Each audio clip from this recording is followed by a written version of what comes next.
Welcome to community building session of DAO Day on the 16th of September.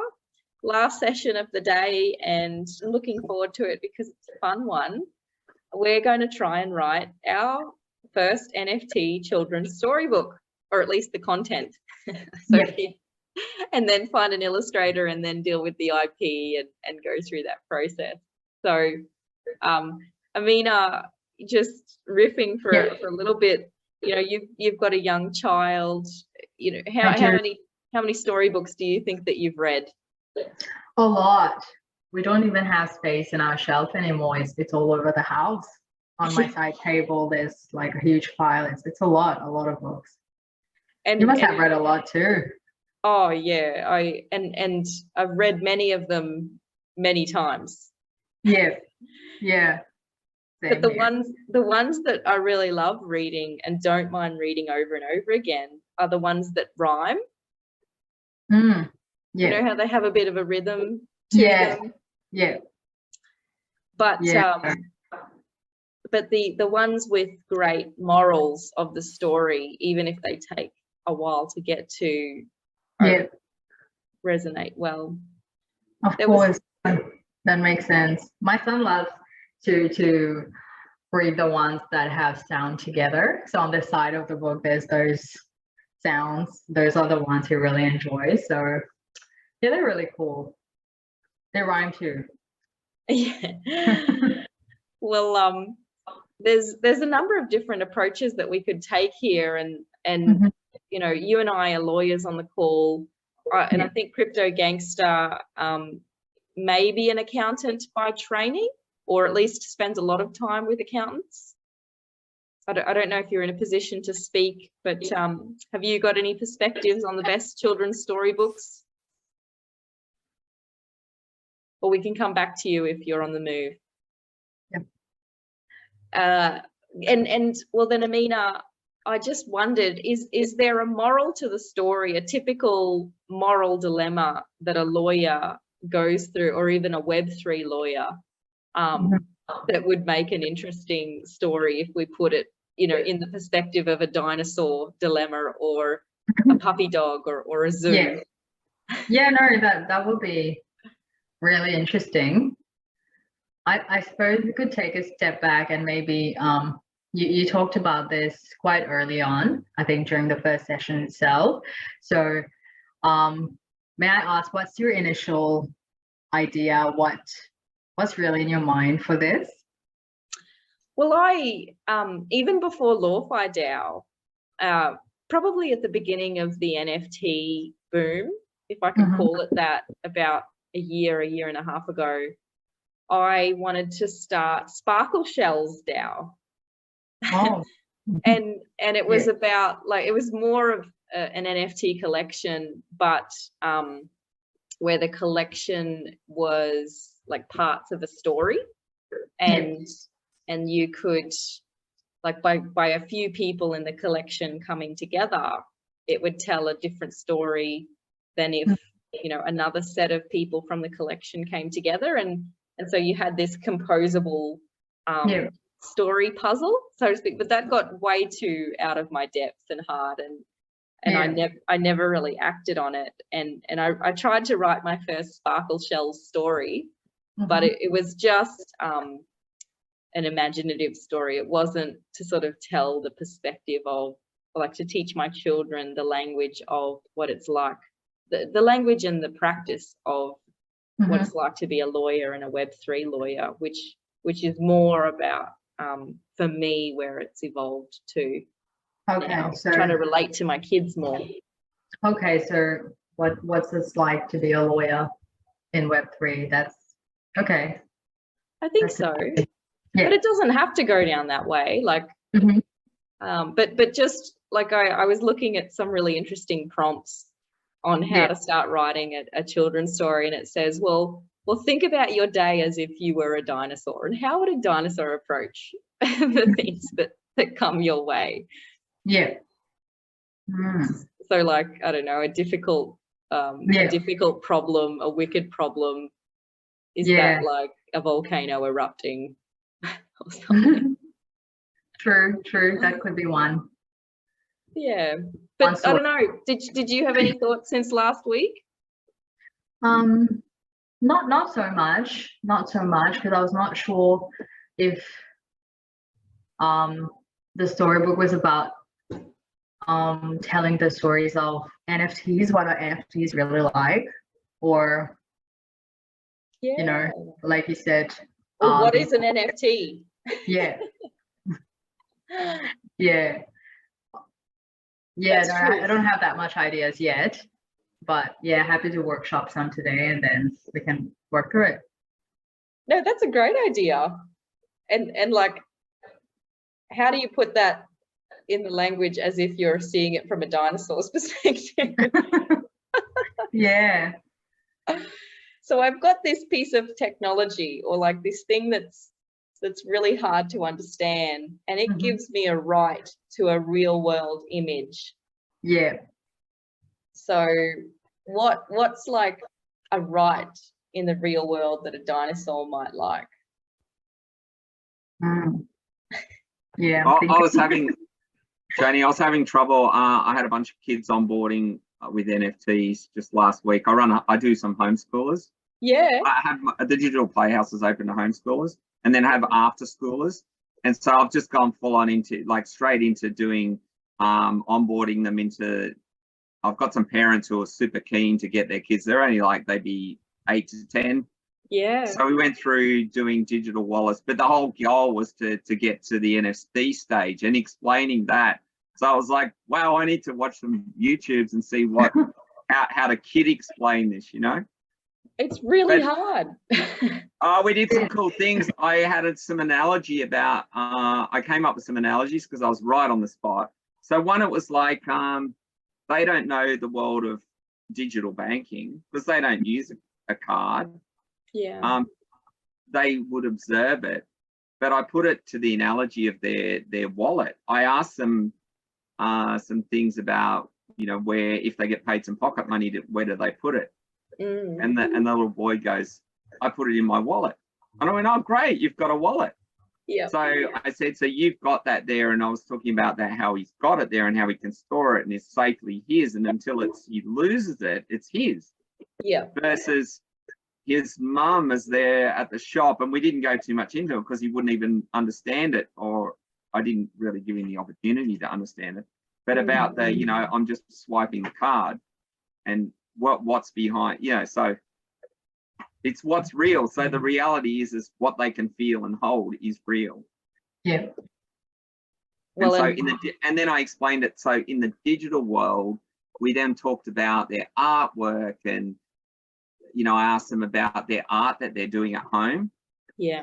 And so I said, okay, so you've got your picture. I said, how could we put that into your Minecraft space? And then you own it. And then we were talking about whether they could sell it or trade it or just have it there and nobody can take it because it's theirs. Yep.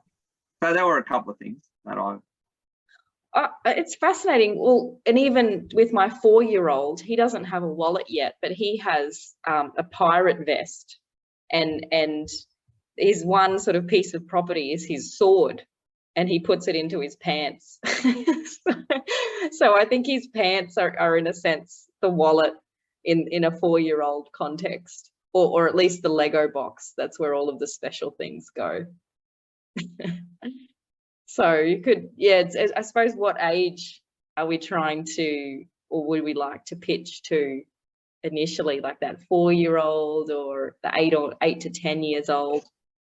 That because is that where the age where the parents are putting them into some school camps and they're starting to get their first experience of setting up their wallets and playing the digital games, Gordon? yeah, so I mean, there's a variety of parents that have got different objectives, but yeah, around that 8 to 10 would be, I think, is probably where they've got a concept of, yeah, I'm not sure, different kids. I don't know if it's an age. Some kids get things really early, but yeah, the pitch and the story and that age group is going to determine what sort of story you're going to have. Yeah, well, even in plain language writing, I think that we're supposed to write as if we're speaking to a 13-year-old. Okay. So this could be a very good exercise to see how well we can explain things, in addition to how imaginative we can be. I've got a lady who, her name is Karen Morrison. She's a really interesting lady. She's from Melbourne. She works with us at the Digital Playhouse. Oh, sorry, in the School of Bitcoin. Yeah. And does a lot of work with children. I'd love to ask her if she's interested, because she knows all these things about concepts across all age groups. And she worked at the Warana Park Primary School too with Kieran Nolan. So she's already worked in environments where there was exposure to cryptos, to Bitcoin from early ages, from really young. Yeah, I'd love to see if she'd like to join us if we want someone else to help us. Yeah, that would be fascinating. And we're getting a few requests now for like different slots in the community building sessions. So, you know, we might take the session today to talk about the storybook, but we'll have to piece in with different things as they come through. But yeah, definitely would love to have Karen as a guest or contributor, whatever she can make time for. Yeah, and there's Dr. Jill Margison as well. She's also works within the School of Bitcoin. Yeah. And she definitely works around, she writes curriculum and stories and all sorts of things, and is looking at creating a game. I don't know how much they can spread themselves between projects, but there's some incredible people out there that, I mean, today I wanted to come to one to be like some support, put some ideas, but I'm not a writer, I'm not a story writer. I thought for today I'll go what I can see, like I was speaking about Gitbook as being the book on LawFi DAO, and I did have some discussions with our in our School of Bitcoin chat today about Gitbook and how it's used and the terminology of why you'd use it. So that's not the book like we're talking about here, but the book for everyone to be able to use, which is written so that a 13-year-old could easily use it. Because I look at, say, if I went to, like, say, for example, if I went to Red Fox Labs and I went to their Gitbook, if I was a 13-year-old, I could easily follow the instructions on how to use their whole platform. Yeah. Or if I went to Aragon DAO, it's written so simply. All of their explanations in that Gitbook guide is so simple to read, really. Yeah. So that, yeah. So that's the standard. They'll go a bit hand in hand, I think. Yeah, no, definitely. Well, we could do a segue if you wanted to give an update now or at the back end of this session on what you think the Git docs, the Gitbook, forgive me, could look like for LawFi DAO. Do you want to do it after we cap this one off? Yeah, sorry. So I didn't mean to take us away from the storybook, but they're all storybooks, just in different forms. So this one's going to be, I take it this one's going to be a visual, or is it going to be an audio book, or is it going to be a live virtual book, or is it? Well, I had just assumed it would be a visual thing, but in the car on road trips, I mean, the kids love the theme songs or the songs that they can easily connect concepts. So again, my 4-year-old is learning about the solar system, and there is there's this song that's really catchy, the earworm. There's 8 planets in the solar system, and then they go through. I do know that too. My son has been listening. Yeah, we've been listening to it last week. Yeah, he's been learning about solar system in school as well, and it's super catchy. I agree.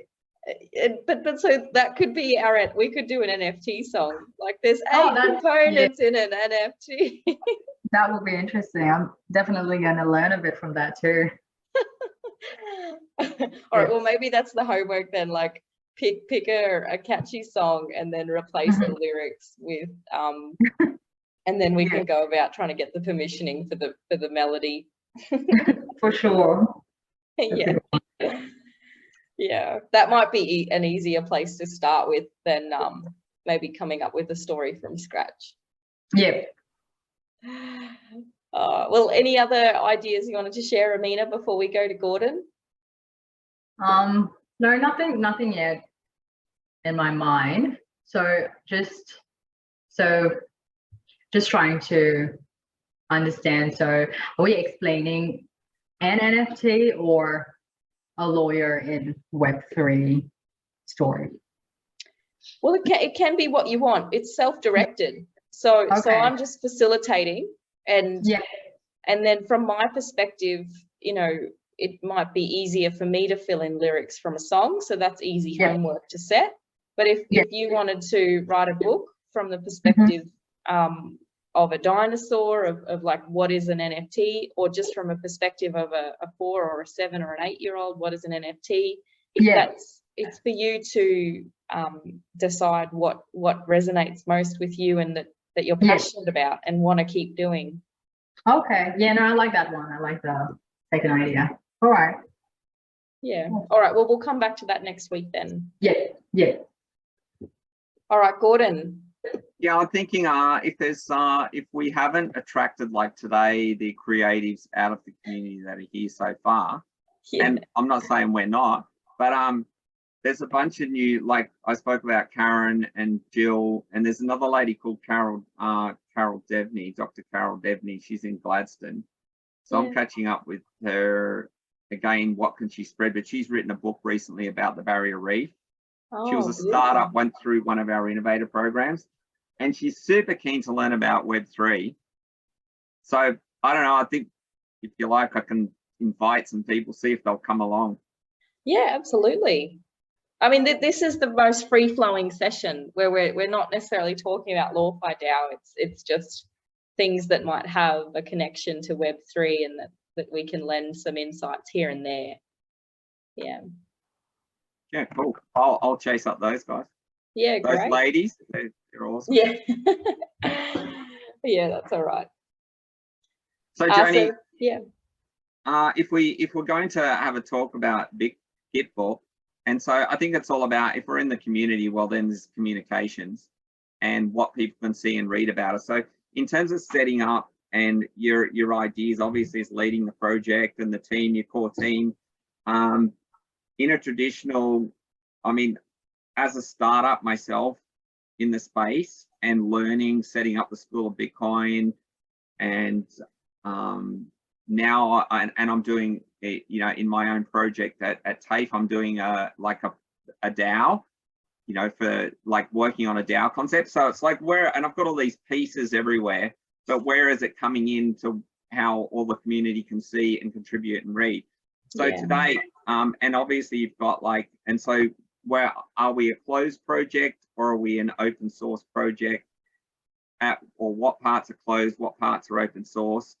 And then looking how other communities, are we just copying what other communities doing, or what resources are we going to use? So what I see in the main world of from way back, particularly in Ethereum, is that it would seem that when you've got your final project, that all the documentation on how to use it and all the questions about it would be in Gitbook. And if we had a look at, I mean, we can have a look at some examples. Have you looked into all of the back end of a project in the design of this? It's more from the perspective of LawFi DAO as its own experiment, and the artifacts that we're going to produce along us starting as a DAO and trying to do DAO first properly in a legally compliant way. No back-end review of what's available publicly gives you the full history or the full set of artifacts. So like Uniswap and or even if I use Aragon. Oh, forgive me, just one second.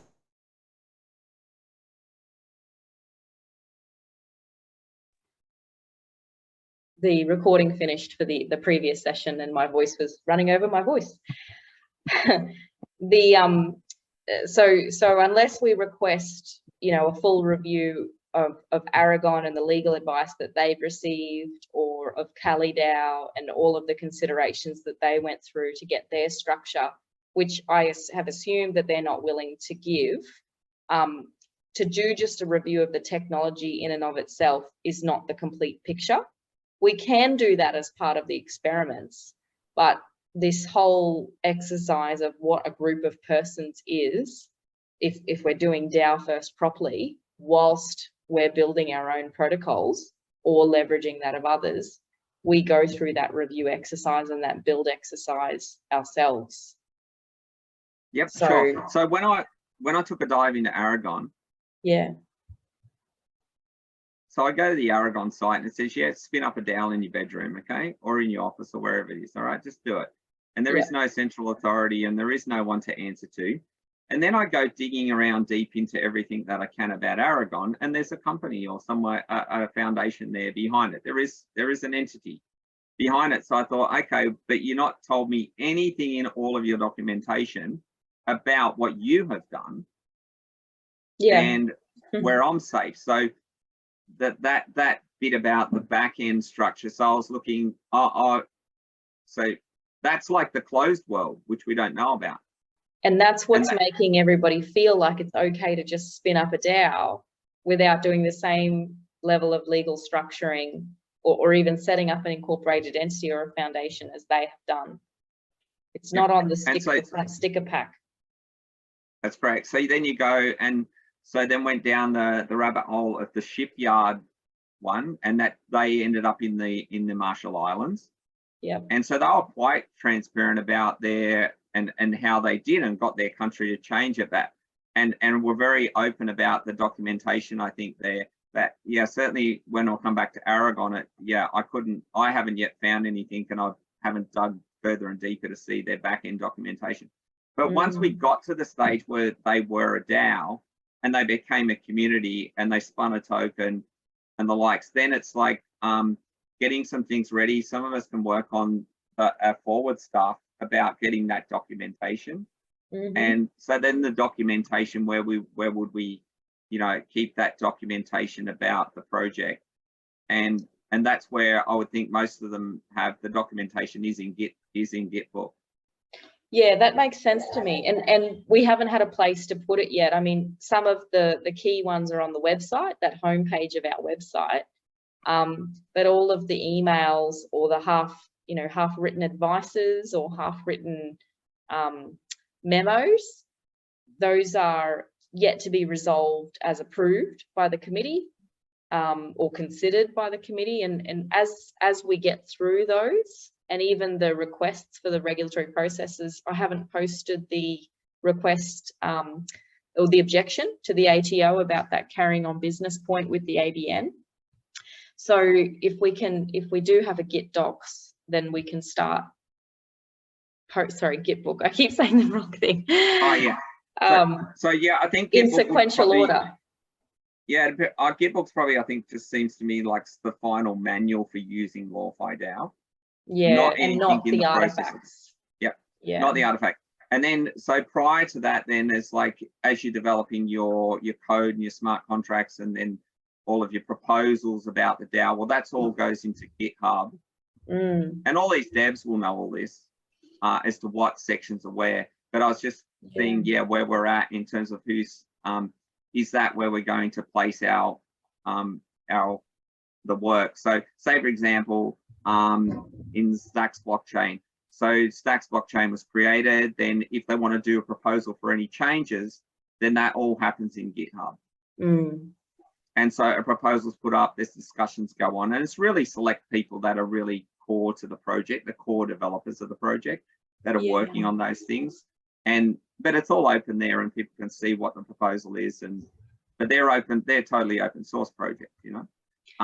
But when we got the final documentation, and so the GitHub would contain something like simply, okay, how do I buy ETH? How do I set up a MetaMask? How do the absolute first step just to getting onto the DAO. Yeah. And then in the DAO, and then we'd have the what products are available and things like that. So it's just documenting, I guess, as we go along and we finalize some things. So if we're on ETH and the community's decided we're definitely on ETH, then we can build that part of Gitbook out, as in how to get on board. And then the next step is, once we finalize something and it's done, then we can document that in a real simple, readable user manual, like the user manual. Yeah, and I like that as a process flow, but what I usually see is like the proposal, you know, in the background for it, but not the legal advice that's been given through the service entity about the risks around that proposal and all of the decisions that are made before it goes up. And so like there's the leveling of documents too. So what the initial proposal should be, and then I almost see as another artifact the legal and tax advice that's gone along with that proposal, which again the community doesn't typically see before they cast their vote. So there's a leveling of documents. So maybe it's just having to press next to look at the legal and tax considerations of any particular governance proposal, so that a person is properly informed before their vote. Or if it's not a next page on the documentation or on the snapshot page, it's a next section, and usually there's no section about the legal and tax consequences. Yeah, sure, understand. So yeah, once we get to actually the voting proposals, yeah, they're very brief. There's not, yeah, I understand that. So the main token holders only see, here's option A or option B. That's right. They're trusting that someone's done. Yeah, they don't see, and often they don't ask what advice the team is receiving or whether the team has even sought advice. Okay, well that's probably it's you know, if you look say to Bitcoin, if you were to do a BIP, an improvement protocol, like an improvement proposal, or in Stacks it's a Stacks improvement proposal, that's where all of that stuff would be contained. But then it eventually comes up for a vote. It's probably, yeah. And will that be open or closed? My intention is that it's all open, but okay. but as artifacts of LawFi DAO, not as the pay to rely products. Yep. So sure. Because the artifacts will be specific to LawFi DAO, there's probably a level of standardization that somebody could look at and they could copy, but at their own risk. And then maybe some of that can be converted into the pay to rely products that people pay for. But just the key objective is the archiving or documenting of those artifacts, either through a Git books or a Git docs or some other document repository that is easy to engage with. So like you could almost search, I'm at the stage of doing a governance vote, you know, like, do you then search by, is this a substantial change to the purposes of the DAO? Is it a revenue sharing feature? Like maybe there's a few categories where you can sort of search, once we get enough history under our belts, the ways in which we've approached those things. There's probably some higher level general principles too, like try and be open source with your legal advice too. But this is the tension, like they don't want to, because then they lose privilege if they're ever the subject of review and have to defend themselves for the decisions that they have made. Because lawyers, we can give the legal advice, but the entrepreneurs and the innovators, they decide how much business risk they're gonna and legal risk they're gonna take on. Because we can give it on a spectrum. We can interpret this provision narrowly or broadly. If we interpret broadly, maybe you can do it, but if we interpret it narrowly, you can't. And that's the risk that they're taking on, and they're not necessarily sharing with the communities. So, but yeah, nor do the communities necessarily want to know all of the ins and outs either. Yeah, I think the communities do need to know. There's going to be lots of these spun up, and we need to, I guess, yeah, I mean, some of the most successful DAOs like Synthetics, say for example, you know, what's the, you know, really interesting to see this, how, you know, really knowing that and the risks and the rewards and the where they're at. Mm-hmm. Yeah, lots of questions. Yeah, well, and I mean, if we don't start picking it apart and trying to come up with a helpful process for everybody involved in a DAO to just understand it better, then it will be taken out of our hands and we will get regulation that does stifle the innovation because the innovators are not are perceived not to be properly informing their communities. And maybe there's good justification from that, so worthy of perhaps a panel discussion. But yeah, that's exactly why you and I and Amina were all part of this discussion and this experiment to see if we can at least meet halfway between the Web3 native DAOs and where the law would like them to fit. Yeah. Okay. All right. Well, I'll do some playing with the GitHub suite, if I can call it that, Gordon, and see if it strikes any bells for how we log our artifacts and even upload a few of them there. But if there's no other items, we can call it an early close for today. Yeah, sure, Joni. I got something today how you can sync Gitbook and GitHub as well. I'm not a dev, so yeah. I'm learning from the devs that it would be okay. This is what we're seeing we need. We're out here being the entrepreneurs, and they're being the giving us all this stuff I didn't understand, but I'm understanding a lot more now. And yeah, it was just today we got this post about linking how you can sync out of one into the other. So yeah, and there is also a course on there is actually a course you can do on GitHub. There's like a you know, and I thought that anyone it's about learning, even though we might not be the developers, understanding what the developers, how they're documenting it, because you know we're actually contributing. Yeah. Because a lot of the lead, you know, quite a few of the leads in projects are devs. That's right. And so they understand all that side of it, but they're also very good at presenting it to the world as well. Some of these top devs out there.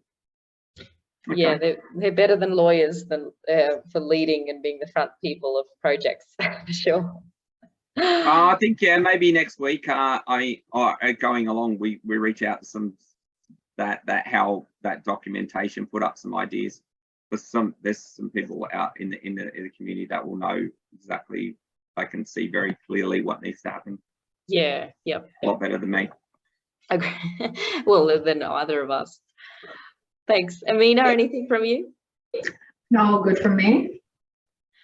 Great. All right. Well, have a lovely weekend. Thank you, ladies. Both. Thank you. See you next week. Bye. See you Bye. next. Bye. Bye.